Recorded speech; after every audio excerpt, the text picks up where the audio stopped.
So have you and the family been to? Yeah, we're good. We're just coming to the end of this end of the term really. So I've got a 5-year-old and an 8-year-old. So we've just had like school plays and heart reports, and somehow they've got good reports. So we're quite surprised. But we're just we're looking, sort of 10 more days, and we'll be out of it, and we'll go on a little holiday, which would be nice. So been a nice little break, so we're looking forward to that. But things are a bit mental business wise, so I'm doing some work in schools as well, so it's all sort of coming to a head for that. So we're looking forward to the holidays really. Yeah, but yeah, I'm ready for a break. So before we get stuck into your rugby story, where was home for you, and who lived at home with you as a kid? So home was it actually in Reading? Well, actually, I was born in Germany because my dad was in the forces, so I was forces Yeah. and we moved around a fair bit, but we sort of settled when I was about 6 or so in a place called Caversham, which is just outside Reading.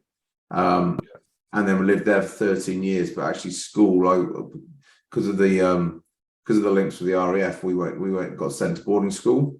So in Cheltenham, so I basically grew up in Cheltenham from the age of 10. Yeah.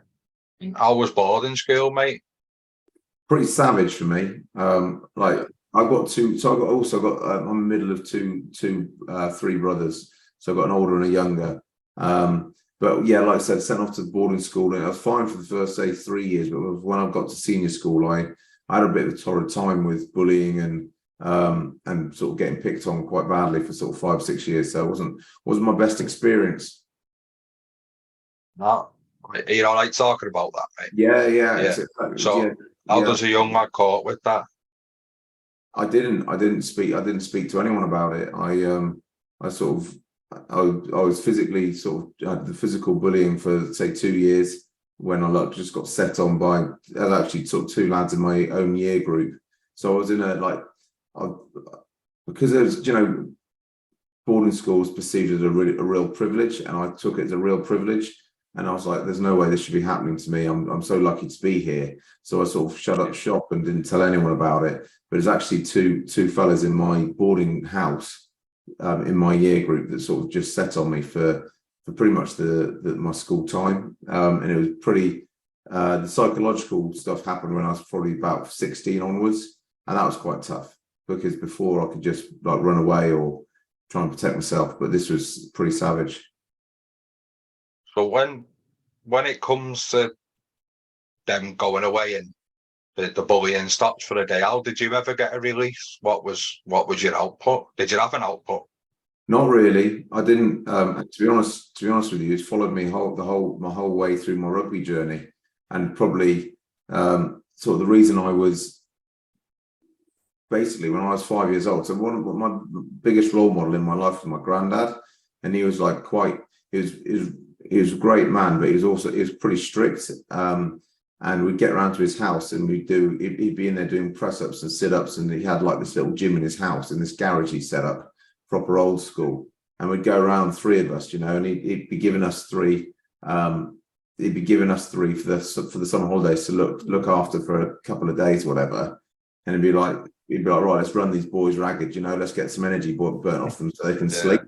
So we'd just be in there doing like training with him and doing pull-ups and stuff like that. It was amazing. We had the best time. We just like, he was constantly active. Like he was still running like 5 miles a day when he was 85. He was a great man. A beast. He was absolutely. He was still doing pull-ups at like 92. He was brilliant, like mental. But unfortunately, but it's crazy. So I got set on when I was like 30, like 12. I just think I just turned 13.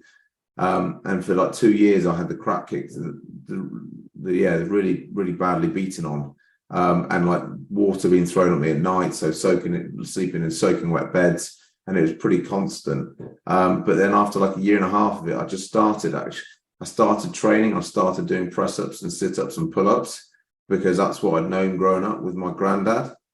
And I got myself strong so I could so I could defend myself. And then after I got myself strong, that's when the psychological bullying stepped in. So it was pretty tough, mate. So they must have been right lads to know when the time was to shift focus. Well, Wasn't he? it's one of those things where, but and I've read a lot, a fair bit into it. Is Yeah. bullies want to do what they want to do is it's all about pecking order, and what they need to do is like to challenge the status quo to show that they're the top dog. They need to pick on someone who's enough of a challenge not to be a pushover because no one respects like the big fella picking on the real wimpy fella. So there's got to be someone who's gonna that they feel they can that they're gonna have the upper hand on, but is enough of a threat to actually mean something. And but so after a couple of years or after sort of training, getting myself strong, they then realized that I would be able to bite back a bit more. So it started, it wasn't a case of it was more 50-50 when we fought rather than it always being like 80-20. So I basically give, but it wasn't really brighter. It wasn't necessarily brighter than they just realized that they'd probably come out worse than when they went in. Yeah, no, that's so. Yeah, and I get that, mate. So because you've started carrying a bit of weight, they shifted focus. Yeah, I can. And I was also, so my birthday's in July, and these guys' are birthdays in September and September and October. So they're nearly a full school year ahead. They're nearly a full chronological year ahead of me. So you think of the difference that can make at that age group. A year's a long time. It's key. A long time in the development of especially a young lad who's like racing around playing lots of sports. It can make a massive difference. Yeah. And was there no sport there in your life at that time to get involved in and to take out on people? No, the funny thing was I went there on like a bit on a sports scholarship, so I was quite good at like an array of sports. From cricket, rugby, hockey, and all kinds of sports really, and I loved it. And actually, one of the telltale signs that something was up, but they never spotted it at school, was in the second year. I was in the B team for everything, and I was there on like a sports scholarship as one of the sort of main sports people of the year. And then like got dropped down to the Bs and was playing Bs for everything, and no one spotted it. And I found that really, looking back on it now, I'm quite reflective on it all. I find it quite interesting about like the whole process and what I went through. Yeah. So the drop in performance was overlooked, really. Yeah. It's a good point, that actually. Yeah, because you're there particularly for that. So you shouldn't really, without being rude to people, you shouldn't be in a B team in anything that you want to be in, really, should you? No, exactly. It's like if you're there on an academic scholarship, right, and then suddenly you're in the bottom sets for everything, people would be going, what's going on? No, they would. If it was more theory based, it would be picked up on. Yeah. Right. So them sports then, mate. How was you introduced to the sports that you named? Because obviously for you to name and they were the ones you enjoyed most. Say that again. Sorry. So the sports that you mentioned, how did they become something you really bought into? Because not a lot of kids play that array of sport. It's usually 2 or 3. Yeah, but just the school play. The school was quite a sporty school. So it was just, and I was always, from a young lad, I was always playing. Like my granddad was like mad into his golf, so I played a lot of golf with him.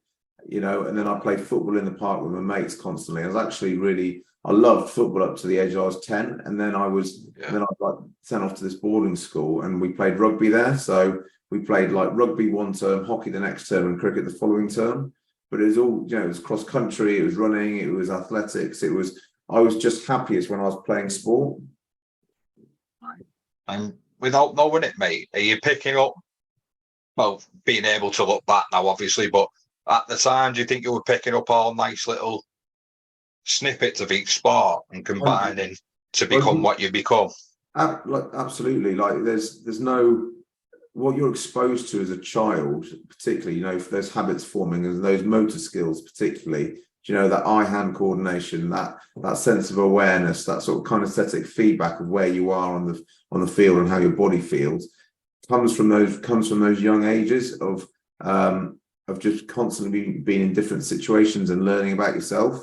And it helped me. It's helped me so much, and it's my biggest I wish during my rugby career I'd played more sports outside of rugby, because I'd have enjoyed. I'm just getting back into like cricket and cricket, football, and rugby now. Not rugby, cricket, football, and squash at the moment, and I love it.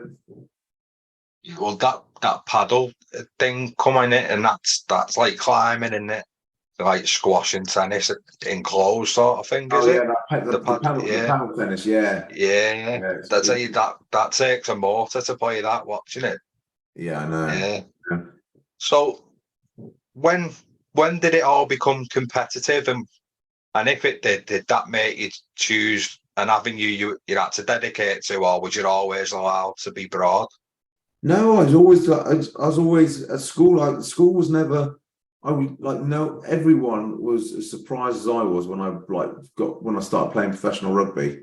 No one could. No, it wasn't like. Do you know most kids are set up in the academy at the age of like 12 or 14, and it's like it's a progression, isn't it? Where they're sent through, they do the age group stuff, they do the county, the representative, and then they go on to the junior academies, and you know it's that whole pathway. Whereas I left school not in a very good place. Like I just wanted to like reinvent myself after being sort of having this trauma for sort of 5 years or so, and I couldn't wait to get away from it. So I then I actually took a year out and did some teaching, and played a bit of rugby, and then I went to Oxford Brookes, the university, and that's where I sort of really found my feet. And because I went there with a completely fresh slate, and I started playing rugby, and I was a scrum half at school all the way till I was 18.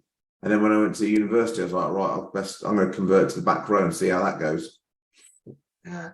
So playing at 9, mate, how did you approach the game? Was you someone that used to snipe a little bit around the fringe, or was you just playing distributing? Because the game's changed since we were younger, hasn't it? Yeah, definitely. No, I was sniping. I was carrying. Basically, I was scrum half up till I was 17 or so. Then had a bit of a growth spurt. But by that time, it was a bit late to change me into a back. So I could have been playing back row in my last year at school, but I was playing scrum half, and then played scrum half in the next year. And then I was like, right, I need to move this. But the 10 hated me because I'd hardly ever pass on the ball because I just used to run off myself. I'd be like, right, what's wrong with that? That's solid. No, yeah. So it was an interesting transition, but actually it played huge benefits for me further on, like just having that ability and the passing and the kicking to be able to do things that maybe other back rows couldn't do. Yeah, and opens your eyes, spatial awareness on a field, isn't it? Like, yeah, there's more to a back rower than a ruck in the breakdown in the top. Definitely. Yeah, so you and like the likes of Justin Tipuric and that change the way a back row is seen. I mean, like, because old school is just big, bulky carriers. Yeah. Will whack you about, what they in your face, abrasive, that type of thing. But you were flamboyant in the way you. Don't get me wrong, you weren't scared of whacking someone, but you could also put someone through a hole with a tip. Exactly, and there's different ways than just running headlong into someone. You could run. Yeah. I could run around most forwards, which was quite good. So it was. Yeah, it was just the game was sort of changing a little bit, and it was definitely about much more speed and skill, rather than just straight up grunt. Yeah. So when you leave school, and like you said, it was pretty traumatic, mate. When did you manage to offload about this? Because you mentioned before, which we'll go through your career very soon, but is that it stayed with you for a long time? Then did it, Tom? And then I've only just started unpacking this in the last year, so it's carried it through my whole. Do you know, I finished rugby, and I had some really dark moments. You know, suicidal thoughts and real depression towards the back end of my career, and thinking it was the whole. I look back with a bit of a wry smile now because I thought it was. I was falling into that typical ex-professional rugby player who can't play anymore, who's not getting picked, and it's all come tumbling down sort of thing. And I thought that was the classic. Right, this is happening to me. This is what everyone else goes through. Fine, no worries. And I did all that, and I spoke to someone, And then it came back a couple of years later, and it's come back a number of times. And then thankfully my wife sort of knows when things are really bad, and she's like, this isn't to do with rugby anymore, is it? And I just said, I just sort of came out with it, and we started talking it through, really. Right. No, that's great. At least for one, your wife spotted it. For two, you've got that open line of communication where you can share it. Because again, just because there's a ring on it, some people can't do that, can they, Tom? And it's a lovely thing that you can. I've kept it. I've bottled it up since I was 13 years old. Really, yeah. Nothing new to you, then, is it? And no, but it's like, and this is. I think that one of the things now is I know there's a lot of men going through a lot of different traumas and a lot of different experiences, and they all bottle it up inside. And it's like, and you know, I was fortunate to have at the age of 13 that I had a great role model that really sort of set me on my way, that I didn't even know at the time, like the habits that he instilled in me. And I really worry that there's other people that, especially with young kids at that young age, that have role models that are into drinking and drugs, or it could have easily been self-harm or drugs or whatever, or alcohol at that young age for me. And I was just fortunate, luck of the gods, that my granddad was a top bloke. Yeah, was an absolute beast. Yeah. Yeah, I know you are, because again, we're not too dissimilar in age, and it's a generational thing, mate, which we still touch on a little bit. That old school is the old phrase of man up or I'm okay, but we're close enough to the younger to know that it is okay now for men to reach out and speak, and you've got probably a bit of a blend of both. You've got to, John. It's staggering. Actually, the biggest killer between young boys between 10 and 25 is suicide, and it's those kind of stats. It wipes the table with anyone who's going, oh, you're soft or whatever you might be. It's like, no, this is serious, and it's destroying families. And that's what I want to sort of champion and talk about that, about the roles actually that we have as parents, about what we got to do with our young kids. I talk about my 5 and 8 year old, the habits that I'm instilling in them now. I don't know when they're going to need them, but I guarantee you they'll need them. I don't know whether it's going to be in their school life. I don't know whether it's going to be in their early careers or whenever it's going to come out. But at some point, they'll fall back on the habits that we're teaching them now, and that's food, that's exercise, that's work ethic, that's resilience, that's kindness. There's so much goes into it. It's really blown my mind. I know, and then you've got social media to contend with on the back of just people anyway, haven't you, that can hide and stuff. There's a story, so quickly share a story with you. So I'm doing some work in school. One of the teachers I spoke to a couple of months ago. So in year 7, there's a WhatsApp group between 84 boys, or not 84 boys, right. So the year group, there's 84 of them, and they're on this year 7 WhatsApp group in this local school. One of the kids wakes up in the morning and goes, thumbs down if you don't like gym, right? This kid got 76 thumb down when he woke up on his WhatsApp group in the morning. You imagine being connected 24/7 and someone being able to affect. As soon as you wake up, you see you got 74 thumbs down. It's sick. Yeah. And to be quite honest, Tom, that's probably the first thing he does is pick the phone up as well. 100%. Yeah, it's literally the first thing he's seeing. Sad, isn't it, mate? Because as much as the sports and that can promote things, until somebody's willing to use what's being promoted, or people are willing to start, because every action has a reaction, mate, which you're seeing now, and there's a ripple effect. There's a puddle in it. If that centerpiece something happens, it just ripples and ripples. I don't think kids understand now until it's too late, did he? Well, the thing is, this poor kid that's got that, what's his next week going to look like? What's his next month going to look like? There's every chance, that he doesn't know where to turn. He doesn't know who to talk to. He sees more things on TikTok or whatever about, jumping off bridges or jumping in front of cars. And it's just, if he wants to go best way to kill himself, he can Google that and work out the best way to do it. Scares it's shit, mate. It's terrible. Pardon me French, but it is. So you have your year out, mate, and what does the mind and the body feel in that year out? Is it a reminder of who you really are, and it's a Yeah, time to just get stuck into life. yeah, I was so, it's like I'd come up for air, and I was just like, I took a massive gulp, and I just started enjoying. I had a completely different group of friends. I didn't tell them anything about my school. It was almost like I completely shut off that part of my life. And then went off to, had a really good, so I went and did work in this school as a assistant PE teacher.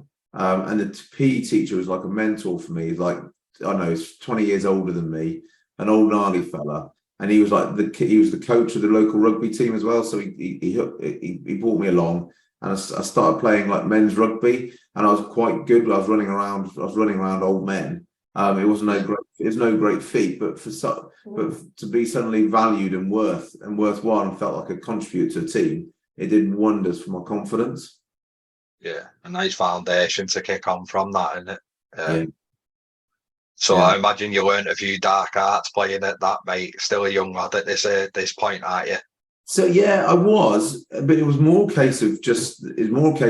You get, the great thing was you get a couple of gnarly old boys, and they go, look, we'll look after you in the rucks and the malls. You just go around and do all the running, right? And so we did all the running. We did all the running, and they did all the skullduggery. And if anyone gave us a cheap shot, then it's probably the last thing they did. But it's nice, like when you're regaining yourself, mate, because you are starting to build yourself. That you know you've got people like that in your corner, isn't it? That you can go and try a little something. 100%. You're thinking, oh, someone's actually going to stand up. Like for me, it was a massive. No one knew what I'd gone through. I didn't tell anyone. Yeah. And to them, it was just the usual thing they did. But for me, it was like, Christ, first time ever someone stood up for me. It was quite a big shift for me. But also, like playing at that level, and it wasn't like a great level at that. I think we're playing like Hampshire 2, Hampshire Southwest 2 or something like that.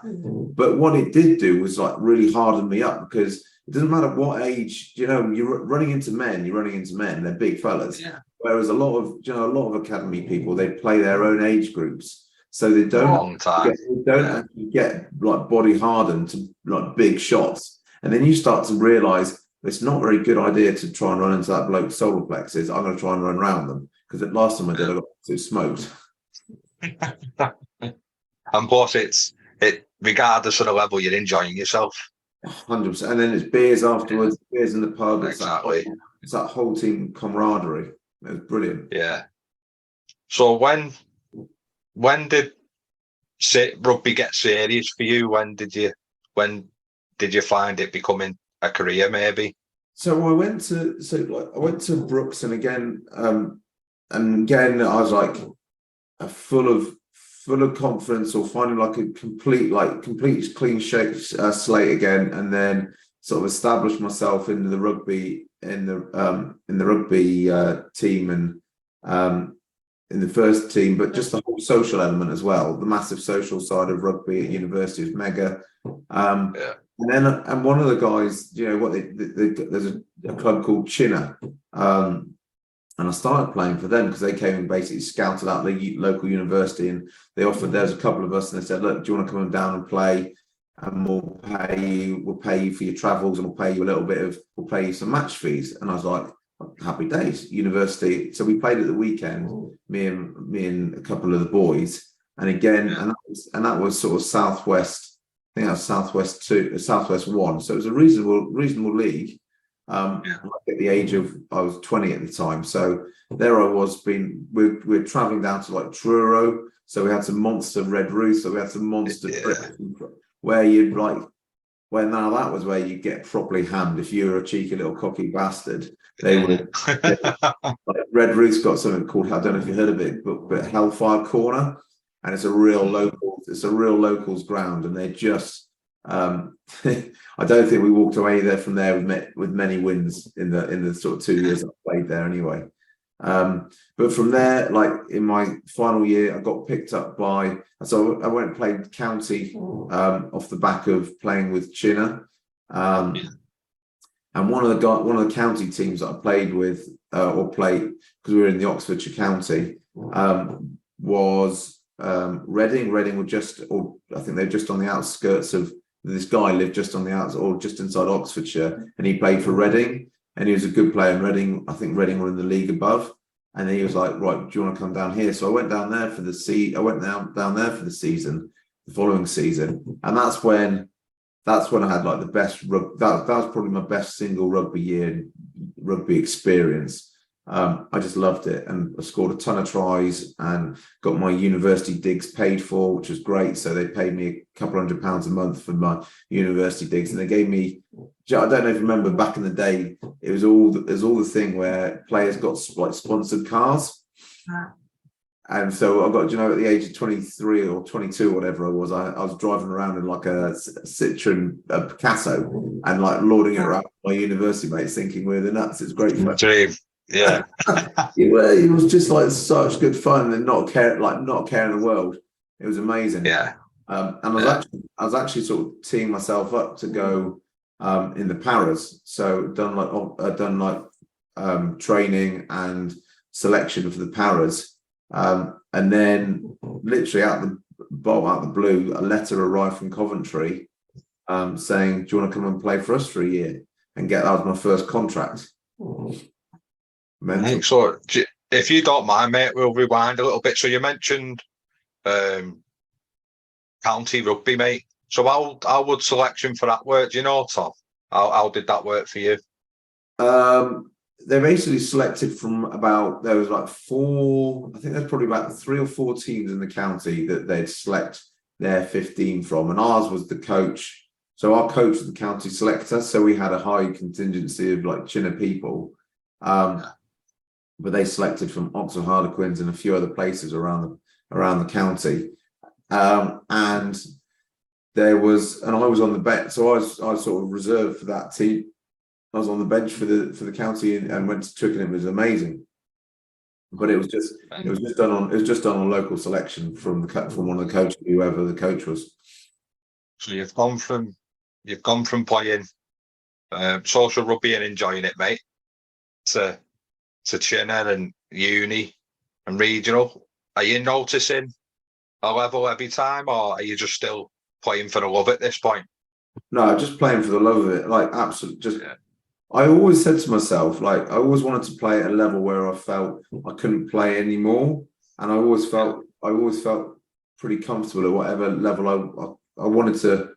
I was probably one of the better players at the levels that I was in for the next few levels that I played at, and I was like, I wanted to really test myself to know that I'd reach my ceiling. That's all I ever wanted, to see what level I could play to.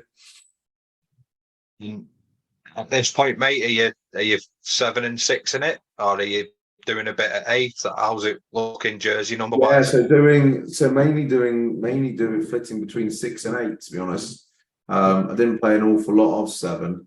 I played a bit when I was at Coventry, but mainly it's sort of ball carrying and as you said yourself, is like linking up with the backs kind of move. And my biggest sort of asset was my speed. So it was they didn't want me necessarily burrowing around for rucks and turnovers. Is the pitch opening up as you get a bit older, because your understanding's getting a bit better? Yeah, again, it comes down from my days of playing in the backs. I played in the backs for the first 9 years of playing rugby. I didn't play in the field, so it was always about moving the ball or looking to score, not just looking to truck it up. Yeah. And did you get freedom to do that, Tom, when you were early on, like at this age and a bit younger? Did you free pass to play what you're seeing, sort of thing? Yeah, absolutely. We just literally go and enjoy it and play what's in front of you, and also the stats sort of like say it. Had that season at Reading, scored an amount like 24 tries or something in however many league games it was. I think it must have been about 20 odd league games. Yeah, because you scored 4 times in a game, twice. Yeah, I know, mental. But you could do that, and then I get accused of like hanging out on the wing and not doing any work and stuff like that. the usual shenanigans. Yeah. What, from the people with clean tops, you mean? Yeah, no, from the Yeah. but it's actually one of the biggest lessons that I learned from. So I scored after one of those games. I then the next game, because I thought I was all high and mighty, having come off the back of scoring 4 tries. I basically hung out on the wing and just like looked to score at every opportunity, rather than doing the hard work first and doing the basics and resetting yourself at the beginning of every game, rather than based off. You know, sometimes when a team's like puts a load of points on another team, they start to think they're a bit invincible, don't they? And they start to not focus on the basics, and you end up. And quite often you can get it handed to you the next game, or it's coming. And the biggest thing you can do is like reset. The hardest thing to do after a big win is to go, actually, we need to be better, or we need to refocus, because you think you can just carry on. And you think there hasn't been a week apart. Yeah, no, definitely you can be caught out, can't you, being a bit complacent. Was you someone that needed an early touch, or was you patient enough to wait for your moment, Tom, in a game? No, I like to have an early touch. Definitely, it definitely set me. It set me on the sort of straight and narrow, and I could just get on with it. Otherwise, if I hadn't had my early touch, I'd start to be like jittery. Right. Plus, we're lucky, really, the positions we played. You don't have a choice anywhere, do you? No, I was lucky. You know, I always wanted to be. I like to be. It's like saying with all sports, I just like to be involved in the action. And being back row I was always like on the kick chase. So if we were kicking, then there's a good chance I was going to be up and tackling the guy that we're kicking to. There's a decent chance of that. And then secondly, if we were receiving, I was quite often like put in that ball carrying role to be kicked to. So I was normally into the game quite quickly. Yeah. And when did technique become a big focus? Because it's something you had to a T, really, mate. But at what level did you notice it become more potent? What's that? So technique. When did you notice that becoming a bit more serious and focused on in your career? Because it's something you had down to a T, really, mate, wasn't it? But up to a certain point, it wouldn't have been a main focus of yours, would it? Because of the levels you've come from. Yeah, I think I had a good grasp of like the basics, but in terms of the real technique, I didn't really start seeing that till I was up at Coventry. And then when the training got really serious with Coventry, and particularly at Exeter, there was an awful lot of technique, and there's an awful lot of technique, particularly in the set pieces that I didn't know. I wasn't very good at early on in the set piece. It was like I was quite good in the line out, and I just leant on in the scrum, rather than actually having to push and actually having to lift properly and support properly in the mauls and stuff like that. I didn't really give that game much focus, partly because I hadn't ever had to. When for 9 years I've never played that position, so I didn't really know. I'd never been trained at that school, so it's something I had to pick up. And for a long time, because of your ability, which you've put a bit of like that, like not so much down, but you've overlooked how probably good you was. But you were allowed to basically play a sevens game in a 15-man game, wasn't you? Because you had freedom, so you was only maybe leaning on at certain points. And I was more interested. I was more interested in the ball being out and being flung around, and I think that's. I still sort of maintain that today. Is like I think the game's in a real sort of turgid moment where it's not particularly exciting to watch. It's all about defence, and it's all about who's going to make the mistake rather than the flair and the running around and doing the hard stuff. I'm not talking about like 7-star rugby, but I remember when we started playing, when we got into the Premiership as Exeter, we used to play from deep, and we used to really test ourselves, because we knew that would test the opposition, and that was the kind of rugby I love playing. Yeah, it's like mega structured now, mate, isn't it? Even the unstructured, structured, isn't it? It's like it's so structured. It feels like it needs something along the lines of like the live golf or baseball or something to go. Look, we need to start playing this game differently, because I think I know it's affecting the fans, and I know like the fans aren't staying around. Like we've seen the amount of season tickets down at Exeter Chiefs not getting renewed properly. Rugby clubs are going under because they haven't got the financial backings, and they're not putting bums on seats for it. Yeah, there is not. Yeah, like you said, it maybe like that's what the Premiership Cup used to be good for, mate, wasn't it? It was a bit more loose, and You look at no, that's fine. you look at the ladies teams, and they're fantastic, and it's exciting, and there's offloads, and there's some really extravagant playing. It's great, and it's fast paced. I love it. So I know this is probably a little bit early, really, but at any point in your career, was reviews brutal, mate? So if you made an error trying to be that type of player, was you called out on that in front of people? I'm not saying you personally, but would you have been? Definitely. Yeah. So you can half understand why people don't do it, can't you, mate? Really? Oh, you if you don't. I know players and coaches that the coaches, because everything is so drilled in, they don't want someone with a bit of flair who can unlock a game, like necessarily playing. They want someone who's going to 99% going to do exactly what they want them to do at that time. I look back. Yeah. I know a number of scrum masters, for example, that won't snipe, won't do anything. All they'll do is wait for that ball to get put at the back of the caterpillar, and then hoist up a box because they can't get dropped for it. Do you know? And that's the fear that's instilled, and you can understand because coaches want to win games, and all the stats say, well, look, it's all about the pressure and all about territory, and whoever wins the territory wins the game. And it's just like they've lost what it means to sort of play rugby, I think. Yeah, no, it's a shame because it must be like a bit restricting being in a stifling environment. Like, because fundamentally, I know you're getting paid for it, but you still want to enjoy it, don't you? You can't enjoy just boxing it all day. It's rubbish, and it.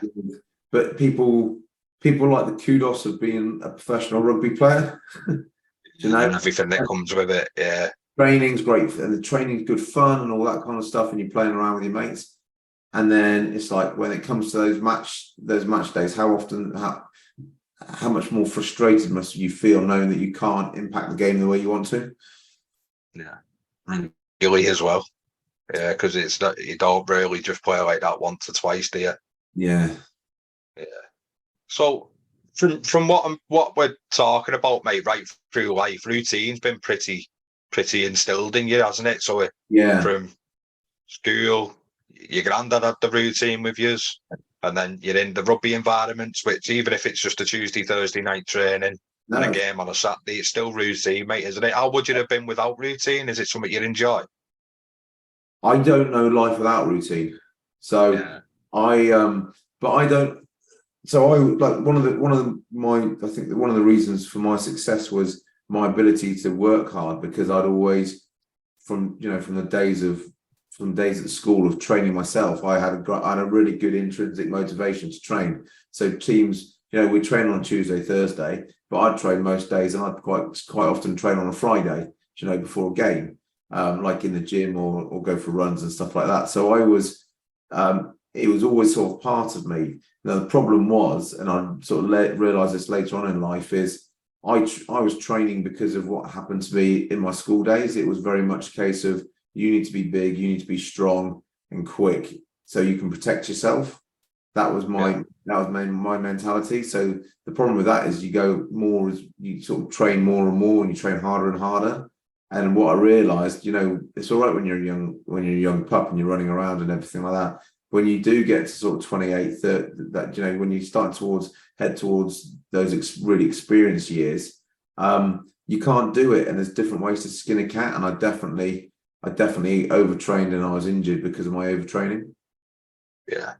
So it's just a little bit of overcompensating, mate, isn't it? But also your body, like we mentioned before, your body's used to it, and them big boys really.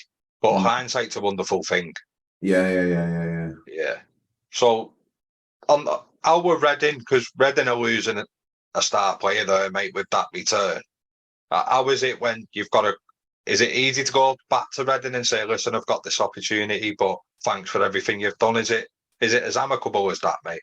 They were brilliant. They were Yeah, brilliant. The coach there, Alistair McCarg, he was fantastic with me all season. Like I said, look, I've just got this offer. They were like, oh, we think you could do with. I think you should have another year here. And I was like, it also coincided with me finishing university and going on to another job. And I needed to get a job. yeah, And this is going to let me. Like I said earlier about, I just wanted to see what level I could play to. So I was like, I'm gonna take this. And they were great. They're fantastic with yeah. it. Right. So, and what you like in a new environment, mate? Because we've overlooked that as well. Because you've said you want to see your ceiling, but your climb is incredibly fast, isn't it? So, what were you like in a new environment? I was I was fine in a new environment. It wasn't I think it almost brings out the best in me because it's that I actually look forward to the new environments because every new environment is like a clean sheet. It's a chance to sort of set your reputation or set yourself out as you want to be seen. So Yeah, I really enjoyed going to the new club and getting on with it and learning a different way of being coached. Learning it is a lot more professional. We're training 4 times a week up at Coventry, and it is like I was just so excited to get into like a proper. It was a full-time professional culture. yeah. It's that change of environment used to bring the best out in you, mate. I imagine a Yeah, little bit of competitiveness between yourselves and leaderboards in the gym and on yeah. field practice and that. Yeah, Yeah, it was also a case of just like I said, testing myself. Going, I remember rocking up there for the pre-season, and within like 2 sessions, I felt completely at home. As in, like I knew I could play. I knew I could play at the same standard as these boys. yeah. I wasn't getting left behind at all. Do you think you maybe people build a bigger, harder picture than what certain levels are, if that makes sense? Yeah, definitely. I think Yeah, 100%. But like I said, it's hard, isn't it? It's like it's more the mentality side of it. It's like, could you go in there and do a training session and feel absolutely fine?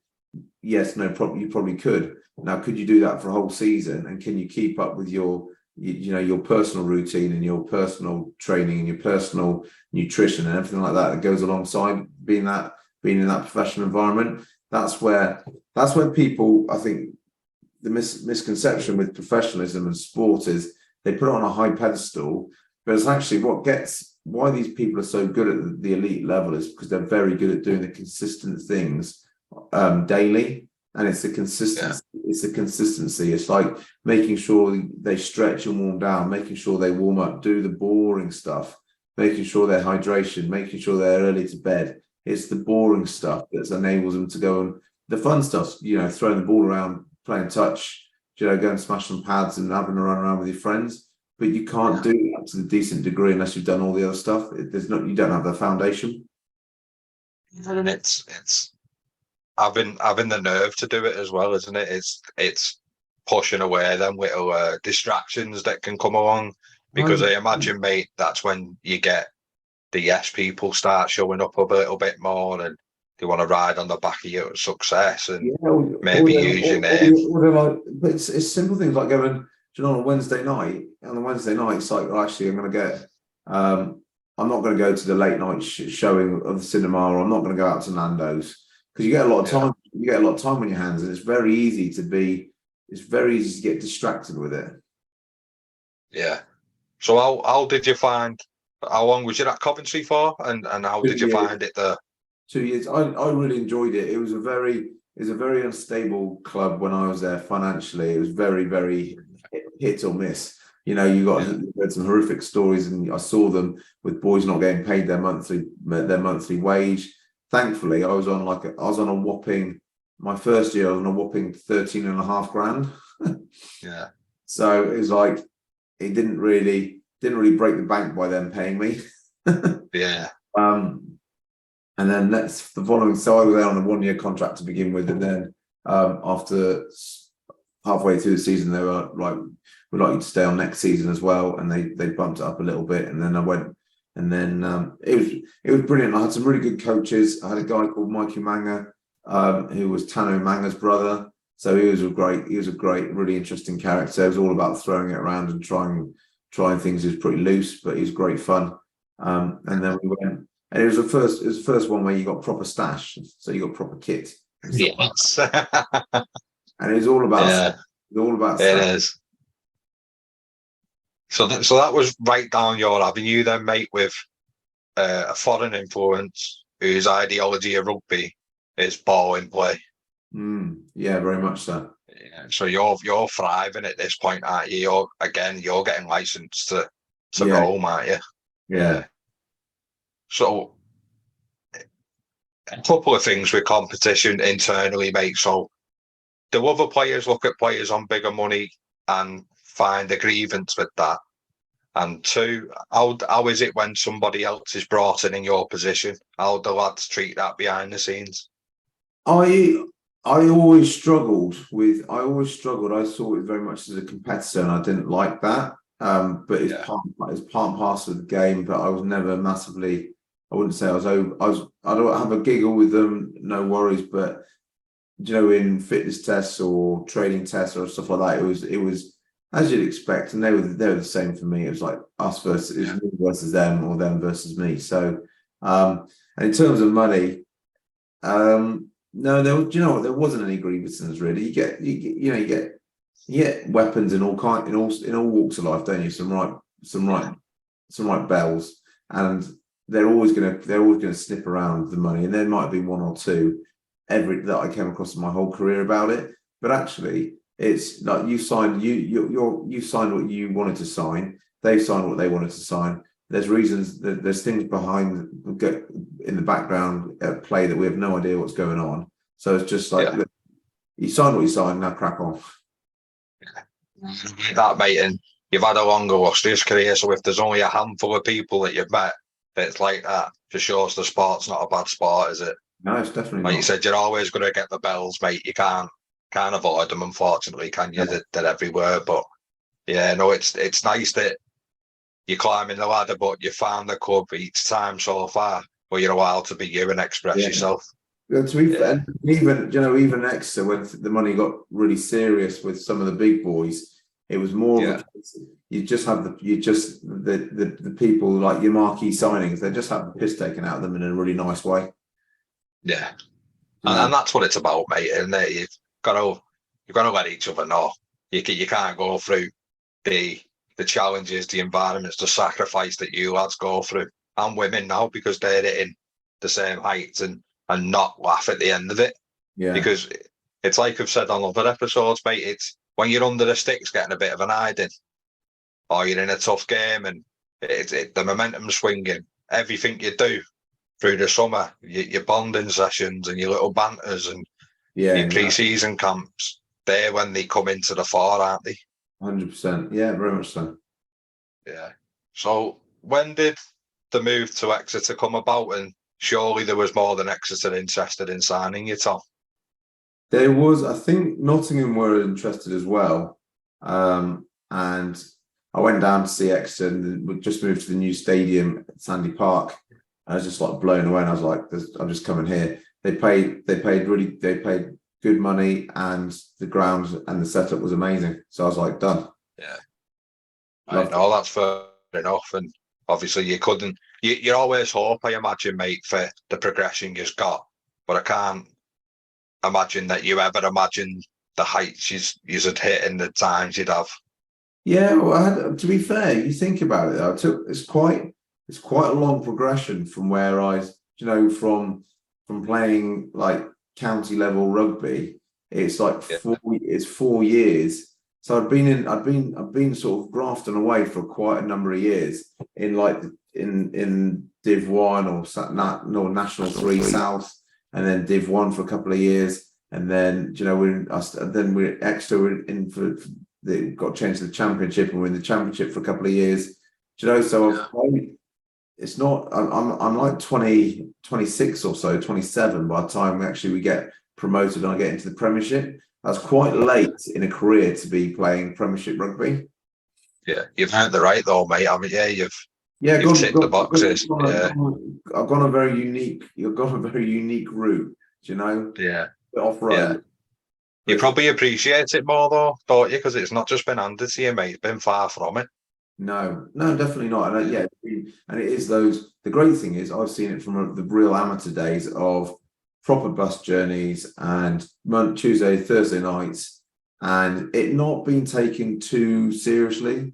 Do you know where I never had a game. I never had a game the night where I'd stay up the night after a game because I was so annoyed or upset about the game I just played, and playing it through my head about the video review and what the stats I'm going to get and what bollocking I'm going to get from the coach and whether I'm going to play the next week.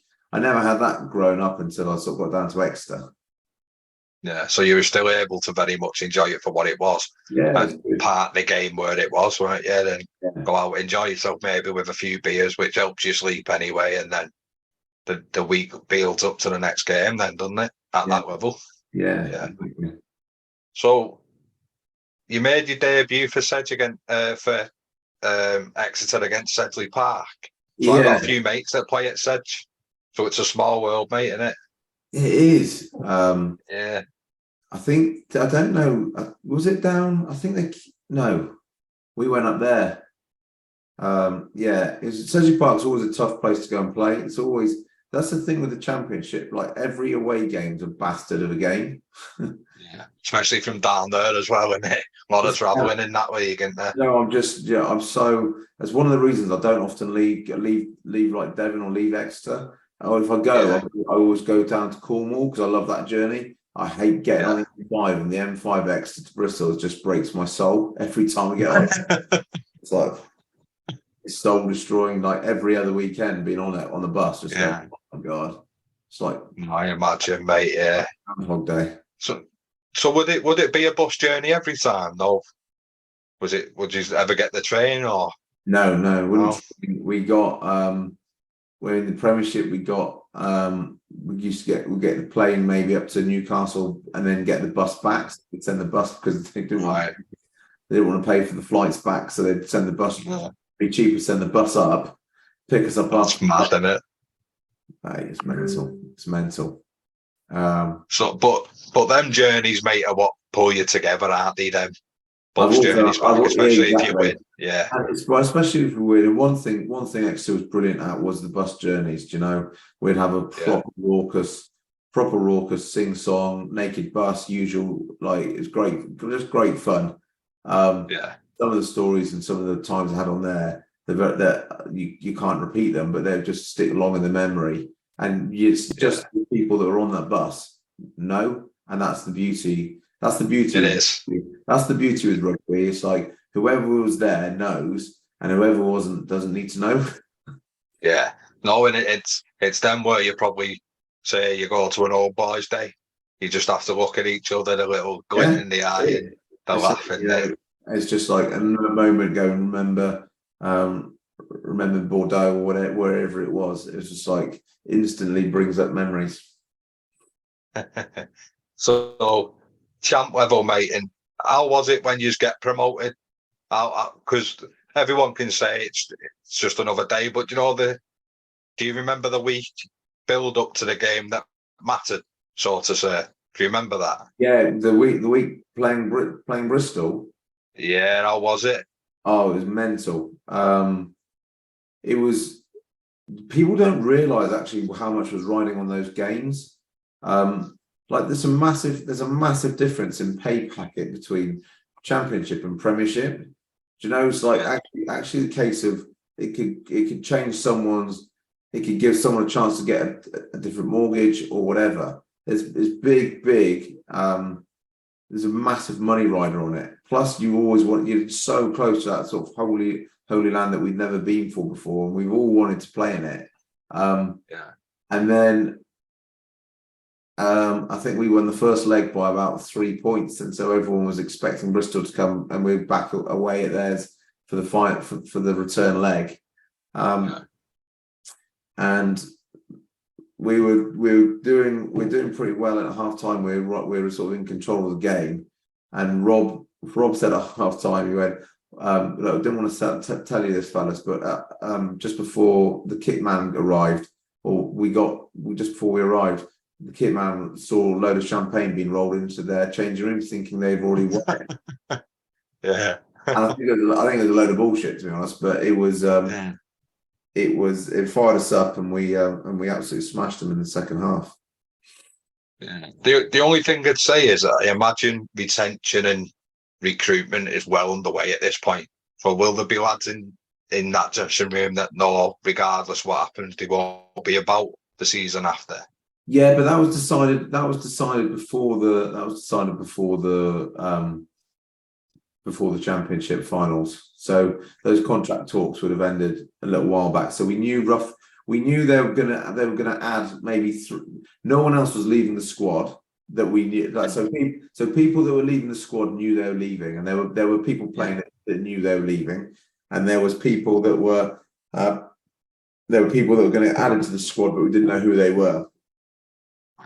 And did that ever change anyone's mentality, that, mate, or was the end goal regardless? Because you're all in it together, aren't you? We were very aligned with what we wanted to try and achieve, and went out and did it. So what stands out from that game for you, mate? Because it's a hell of an achievement, and again, your trajectory is just, I get it, it's climbing even more now, isn't it? I spent the whole season on the bench that year, and I was sort of like an impact sub. So that was my responsibility, and I absolutely hated it. And I was like, I played the season before, and I don't know, I just didn't get any run. I didn't play much rugby. I played sort of 20 minutes or 35 minutes or half an hour every game off the bench. Yeah. And that was supposedly the tactic. It was what it was. And then so I wasn't particularly happy. I was over the moon that we'd obviously got, that we were going to get playing in the Premiership, and the reason I was pleased with that is because it give top exposure. So I thought I had a chance of playing in the Premiership. But the final was wet and quite a dreary game, but it was just one of those ones where we got a chokehold on them quite early on, and we just didn't really let it go. And from 20 minutes left, the game was done, and we just slowly saw them break, and that was quite satisfying. Because it takes some doing that, doesn't it, to maintain a control for a prolonged period and be patient and you said before, consistent with it. Yeah, it's easy to take your foot off the throat and then put it back on, take it off. But it must have been a nice relief, mate, when that whistle goes and it's job done for the year. It was mayhem, but I didn't really have. So I had one of my best mates from back in China days. It was his stag the next day up at Edinburgh. So I literally got back. Didn't really. I had a couple of beers and then went to bed and was on like a 6:30 flight from Alvexter up to Edinburgh the next day. It was shocking. And how did the stag go? All right. It was class. Yeah. What a place as well, Edinburgh is. Mental. Well, I missed all the. We had like a big open top parade, but I was on a stag for a couple of days, so I missed all that. So on the pictures, there's a little insert of Tom in the corner. Yeah. But to be honest, I wasn't too worried because I didn't really feel. That's the problem being on the bench and like that involvement. If you didn't feel it, then I'd much prefer to be with my mates up in Edinburgh, because that's where I didn't really feel like I missed the parade. Yeah, no, I can imagine it. You do, even if you get like an hour, you feel a bit detached, don't you? I know it's a squad game. Yeah, you do, definitely. But it's hard to see it like that when you're on the outer. If I was front and centre of those finals and all that season, then I'd have been then I'd have cancelled the thing, but I wasn't. So it's like the sacrifice, isn't it? Yeah. And how was that summer leading up to your first season in Prem, mate? Was there out you done different, or was it same approach because of how far it's got you? We completely changed up. We ripped out the. To be fair, we had a backs coach guy came in called Ali Heifer, who's a really, really good coach, and he ripped up. We basically completely changed our training. We changed our fitness, and we started throwing the ball around. They were like, it was so much fun because they were going, look, we're up against it. We're not going to go out like trying to cling on. We're not going to try and play championship rugby in the Premiership because we know we're going to get absolutely smoked. So we started to play this quite expansive game, and that played well into my hands because I was fit, I could run, I could pass. So I was like, and then we had a really good pre-season, and we had our opening game against Gloucester. So local West Country rivals couldn't have picked a bigger game to be our opening Premiership game, and we beat them some 22-11 or something like that. And it just went off from there. And the coaches were very good. Like they set us like 5-game challenges to get X amount of points. And if we got X amount of points, we'd get like a little reward, whether it's a team outing or some sort of whether it was like, I don't know, a couple £100 behind the bar or whatever it was. We'd get like incentives, and then we'd like chalk them off. And by the time we were like Christmas, we were like home and hosed in terms of safe. It was brilliant. Yeah. And again, that's where you get a bit of freedom again then, mate, don't you? Extra exposure, extra opportunities. Exactly. So how did you find it because you're the new boys, when like internationals go away, when you're playing against them? How was that for you? Was it a great opportunity to climb ladders and aim for European like Champions Cup rugby? It was Heineken Cup then, wasn't it? But is they the sort of targets when you look at, because the autumn internationals and the Six Nations, or are you looking to be involved even at this early stage?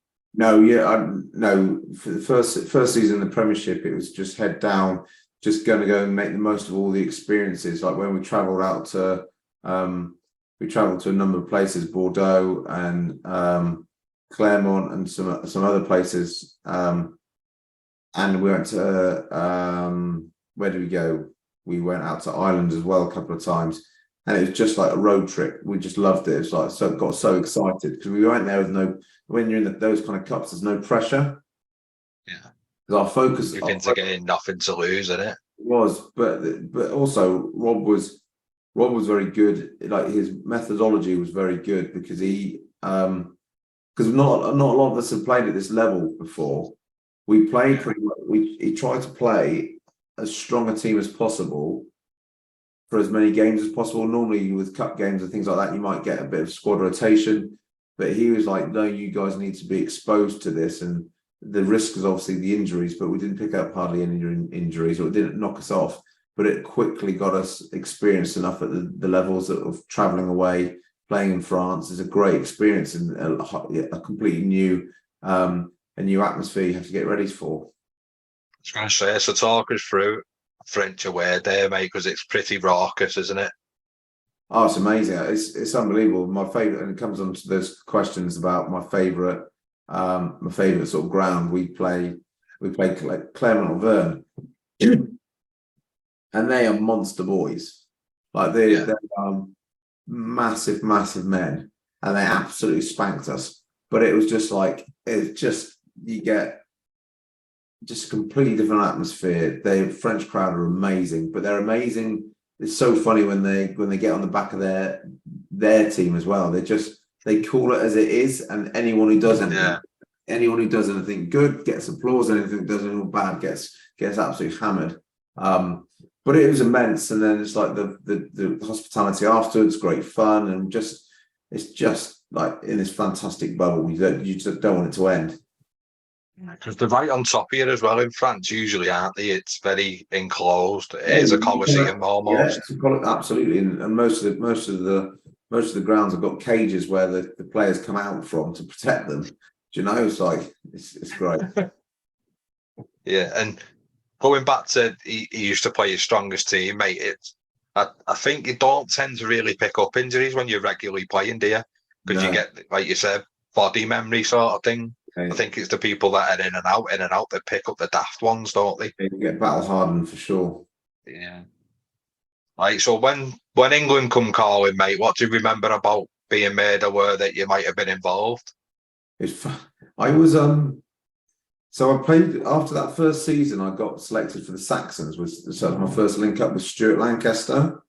So that was 2011. and played in the last Churchill Cup around England and loved it. And we played, we won that, and had a great summer training there, and then back into the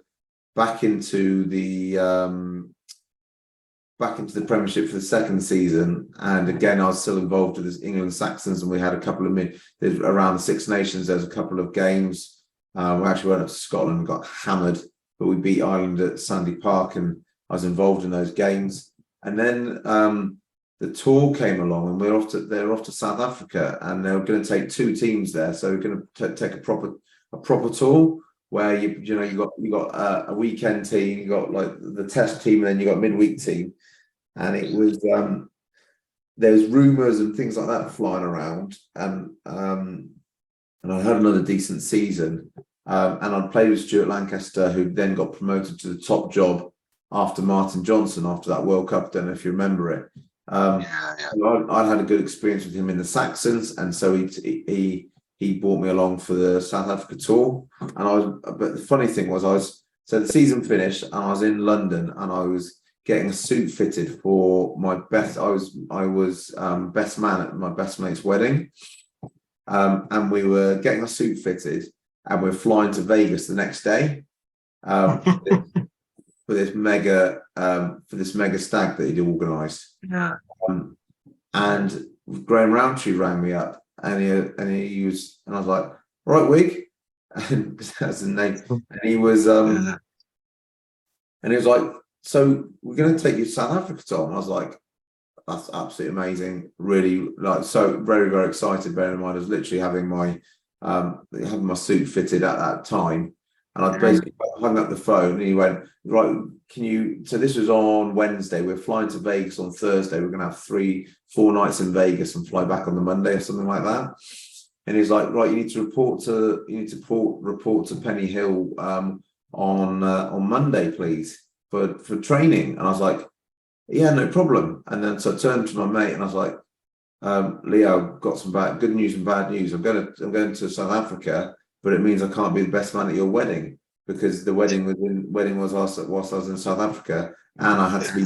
So I flew to Vegas I went there I did 2 nights in Vegas, then flew back and trained on the Monday morning. I was absolutely knackered, so basically in Vegas I went hard. Got there, went mental for one night, and then the next night I was pretty much coma. I was pretty much like, I just slept. So I got a really early night, and then went to bed got up early the next morning and flew back in. Had Sunday at my girlfriend's in London, and then drove to training on the Monday, hoping that no one known I'd be in Vegas. But you're just on a high, mate, aren't you? You're riding a wave of adrenaline, aren't you? That's exactly it. And it was awesome. And then so I then played. So we had like 3 days training, and then the following weekend off, and then we played the Barbarians. So it was that the England versus Barbarians. Twickenham, they play every year. So I played in that game. And I played the season, but I played the Barbarians game the year before, actually. And I had a good Barbarians game, and then we flew on the Monday to South Africa. And we had sort of 5 days or so acclimatizing, with the test to be the following week. And then we came up to me on the Tuesday on the Tuesday of that week. And you just know when when you coach teams and you've been involved in teams, and they start to go, like, this person here, right, this team here, you bib up and you can defend or whatever, and you start to see that you're in the same group as the sort of the established first team players. So you're thinking, well, is this going to happen? And then on Tuesday, I sort of got pulled aside and went, you can tell what we're thinking, can't you? And then and then I was told I'm going to be playing. It's pretty much it, mate. It's like the epitome, isn't it?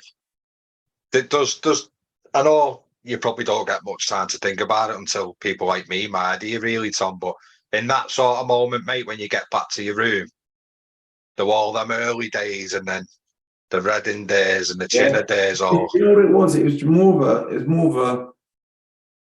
of a fucking hell. Yeah. I was in, like, just absolutely buzzing.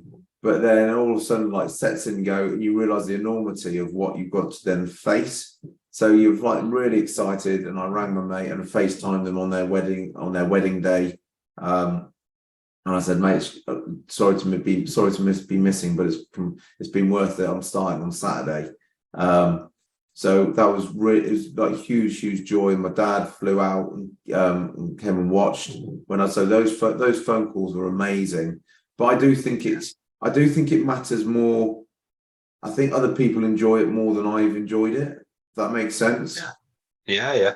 Do you know, as in like it's really easy to enjoy someone else's success. It's very hard to enjoy it knowing that actually the success isn't being picked. The success comes doing well for being picked. It's like being picked is the easy part. Now I've got to go and try and do what? Now I've got to go and try and play. So it's very much mixed emotions, really. No, I get that, mate, because there must become a point when, as much as you're not there just to make the numbers up, by no means your aim is a test start, which you got.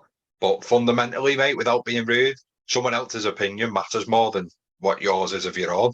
100%. But their opinion is also, you're not just there to make up the numbers. That must be satisfying. Yeah, definitely. No, it was good. It was good times, mate. Yeah. And so what are you like with memorabilia, mate? I'm quite sentimental. So I'd be soft. I'd keep it if I did them levels. What are you like? I'm not too sentimental. So I've got my frame. I've got frame shirts, and I've got my brothers and my best mate, and I've given them my frame shirts. But around the house, I've got one shirt up that's got one England shirt, my first cap England shirt, and my red cap that I've got. Feel that. And the funny thing is, I'm not sentimental at all. But I've got a load of training kit that I've kept in my garage in the bags, and I've just started giving those away now to kids and stuff like that. And that's like 10 years on since I'm playing. So maybe I am more sentimental than I think, but it's not.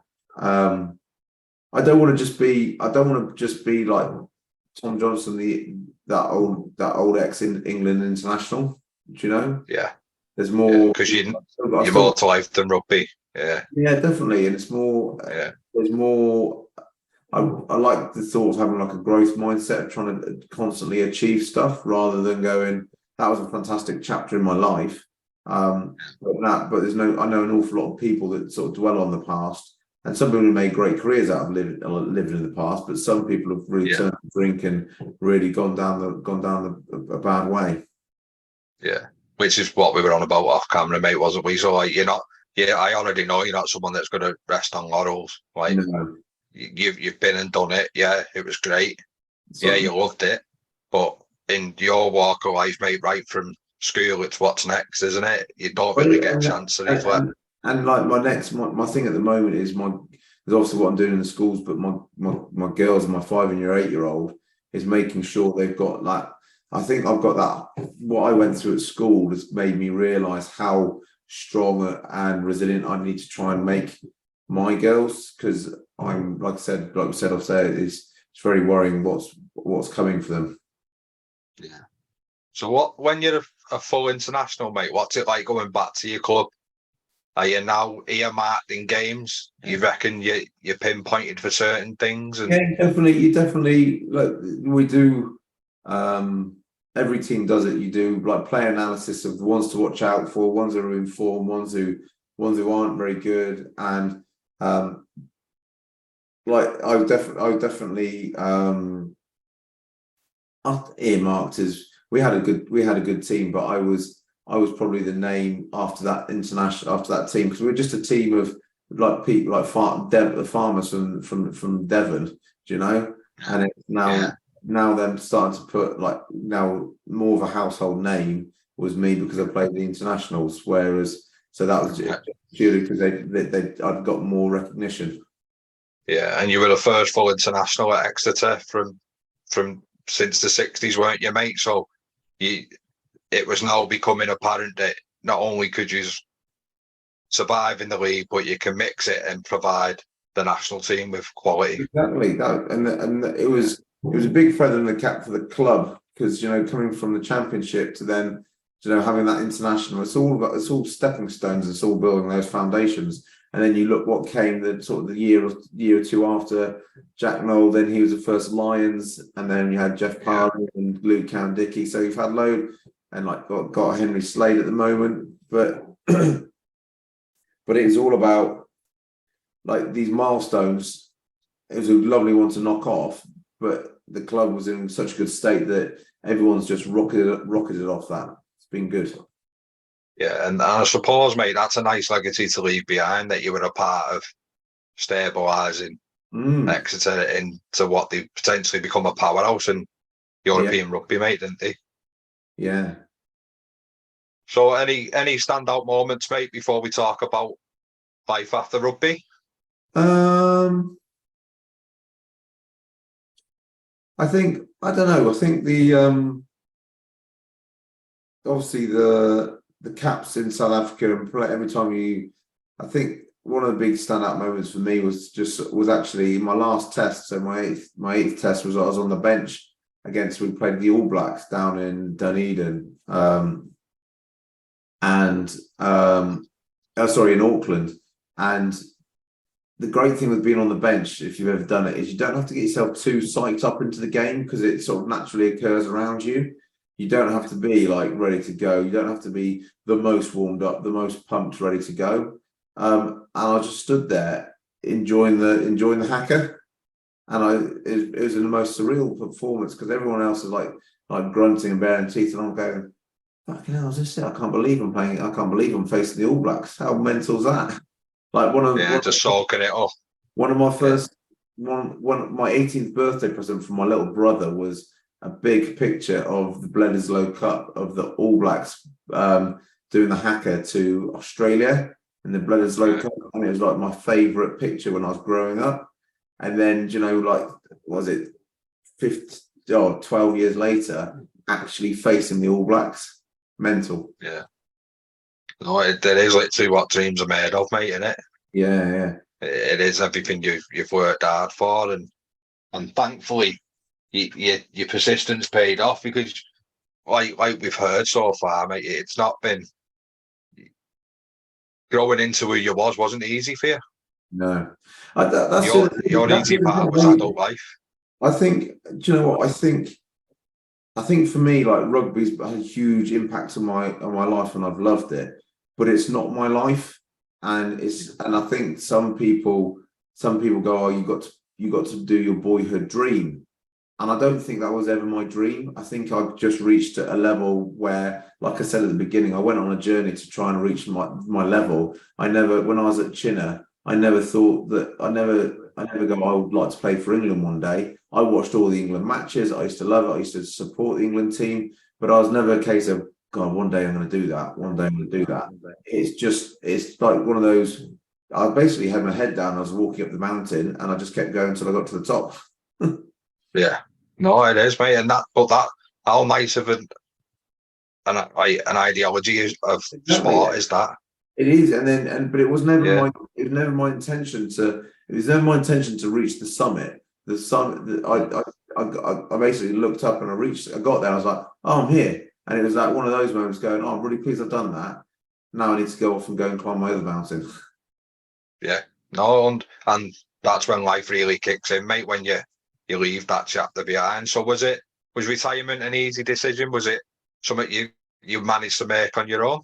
Yeah, I wasn't injured. I was really pleased physically. I was in a really good state. I wasn't in a very good state mentally with the game or with my own mental health. And things had turned pretty rough between me and the club in terms of I wasn't playing. I didn't necessarily feel valued. I don't think I brought much value necessarily to the club. But every Saturday I was like being trotted up to the boxes and go and speak to the sponsors. And I found that quite hard putting on that facade. And it's not really me, of just like trotting out sort of company policy. So I found that quite tough, and was definitely looking forward to retirement when it came. Right. And how did the Tom Johnson lifestyle idea come around, mate? And how long did it take to get going? You know, it was one of those. So I did sports science at university. So I've always been intrigued into like the human performance side of things. And then I did my personal coaching qualifications. And it's just seemed like a natural fit. And in terms of the lifestyle, because I was really uncomfortable. I don't even necessarily really like the name now. I don't like the name being on things really. I'm not that kind of bloke that's like, but the lifestyle is I wasn't quite sure about it to begin with. But well-being and life and health and fitness is all it's so much more encompassing than like gym or nutrition. I'm really interested in the whole body. Like I'm really interested in how you sleep, really interested in your hormones, what you're eating, how you relax, your morning routines, your bedtime routines, as well as like what you're lifting and how you're lifting in the gym. And there's an awful lot of sort of bad PTs around, like doing some horrific lifting with clients that shouldn't be doing it. And I'm all about that. Sort of in the last 3 years, after a few years of coaching, I really started to focus on longevity and lifespan rather than and health span, and looking at, ultimately we're all going to live to roughly the same age because the meds are going to be there to keep us going. And it's like, what does that quality of life look like towards in your sort of in the last 10% of your years? And it's like, right, can you get off from a chair? Can you look after yourself? How important is independence to you? And like independence is my most important thing to me. And I want to make sure that I can be as independent as possible for long enough. And that's basically what I'm coaching. Hopefully I'm like your granddad. Hey, yeah. Yeah, but fundamentally, mate, that's what you're trying to help people with. Exactly. And because I've seen how he did it. Mate, he was having cold baths at like 89 years old. He was absolutely well before it was the in thing. Yeah, well before Wim Hof was out there making his millions. He was in there in his little tub. He was in there in his little tub, We'd come in and like, all right, granddad. Yeah. And he'd be like, just having a cold bath, and we like, that's mental. He could break an apple in his bare hands. He was only a wiry old fella, right? But he'd do this thing, he'd get an apple and he'd just twist it like 3 or 4 times, and it'd just suddenly go pop. The grip strength on it to do that was mental. I was going to say, he's just a brute, obviously, wasn't he? Like, not in a mean way. I mean, like he's just got it, hasn't he? He wasn't big at all. He was just wiry. Yeah. He was just very, very. He was like proper granite, like not big, but you shook his hand and he crushed your hand with ease. Yeah. So where can people find you to do with your lifestyle stuff, mate? And how can they reach out to you if they're interested in your services? So that's basically, so to backtrack a bit. So that's what I did straight out of rugby, and then got myself busy, got myself a gym. COVID struck and changed a few things, but still got a number of clients that I trained. But about a year and a half ago, I've actually developed a wellbeing platform for schools, for primary schools, which focus on kids' physical and mental health. So I've currently built an MVP, so built a trial with that we've been trialing across 210 kids across 10 schools in Devon, and we're just looking to scale that up at the moment. So that's that's the business that I'm really interested in, because I want to have a bigger impact on the young kids. So I've built a platform called Plus, and you can find that at plus-ed.org, which is sort of takes you to the website. It's cool, actually. It's a gamified wellbeing journal that kids fill out every day, and it's all about creating healthy habits for them in the school. I like it, mate. And obviously, if you start them young, you're getting them into, like you said, the routines and just knowledge. Knowledge is power, isn't it? At that age, it's education. It's like we've got a massive health epidemic, mental and physical, in adults and in kids, and the pandemic's exacerbated it. And it's we've got to start looking after these kids to give them the tools to be able to look after themselves. Oh, definitely, mate. So, got a few daft questions for you now, mate. So, any pre-match superstitions? So I used to love, I don't know if you remember them, the dextrose tablets. Uh, So they're all Lucozade tablets. So these small little oh yeah.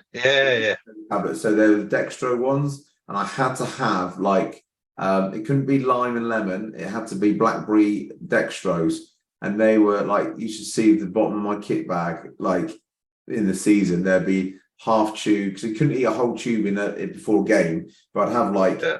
I'd have like 4 or 5 tablets per game, like half time and stuff like that. It used to be my ritual. I just used to be chomping on them. All right. The toughest player you played with and against, and the Um, toughest is varied in definitions across whoever you ask, isn't it? yeah. I know what you mean. I think Dave Ewers, from who I used to play with at Exeter, is a big, Yeah. he's a big fella, and he could take an awful lot of beatings, and he was remarkable man. Great fella. Most underrated player probably in the last 10 years in the Premiership. Really, how he's never got capped by England is beyond me. It's madness, isn't it? He's just a real gentle giant with it. He's not an aggressive fella. That's what's I think so scary about his toughness. He's just like he just pulverizes people quietly. Right, mate. Eben Etzebeth, so South African lock. Yeah. So I had the joy of playing against him on the tour, and then that's when he was a real. I think he was like 21 years old or 20 years old at that point, and he's just monster. And you see the size of him now; he's a big fella. Yeah, he has. I think him and he was one of the few that changed how a second row played, wasn't he? Yeah, He's revolutionised it, and then sort of maybe was the beginning of a hybrid second row back rower, really. yeah. Well, I know. I think he's done a little bit of it in France, but he hasn't for South Africa, as he's predominantly in the engine room. But yeah, definitely helped mould the new hybrid type player, didn't he? definitely. And then favorite ground is the Marcel Michelin, so the Clermont Auvergne place. But we just Yeah, got great memories there. I think it's amazing how they the fan base and what they do for France for the rugby fans out there. I think it's amazing. It's a hell of an yeah. atmosphere. No, and it looks intense as well when when you watch it on the telly and it looks intense. So I can only imagine it's tenfold.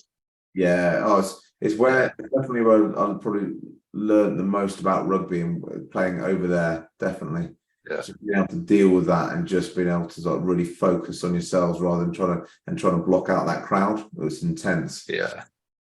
So if you could go back to a younger you, mate, what would you tell yourself? Um, definitely enjoy it more and train wiser.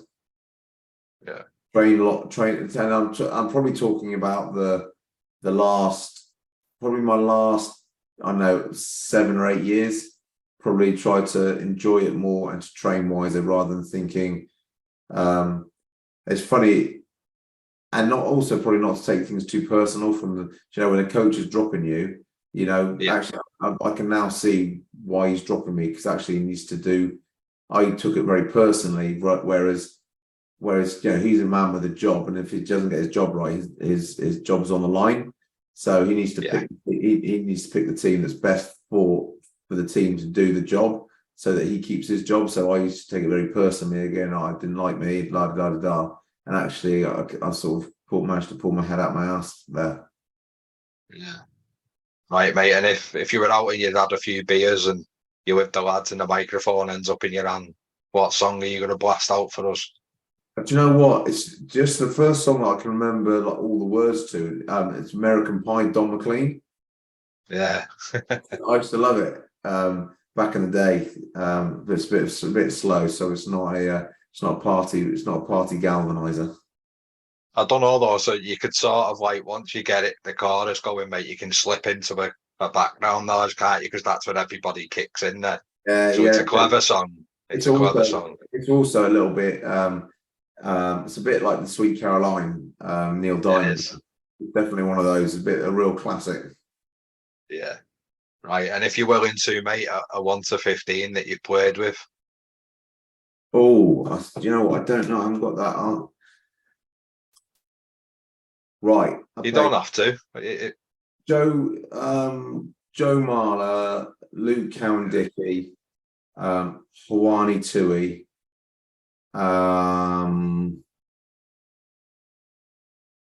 second rows, Tom Hayes, James Hanks.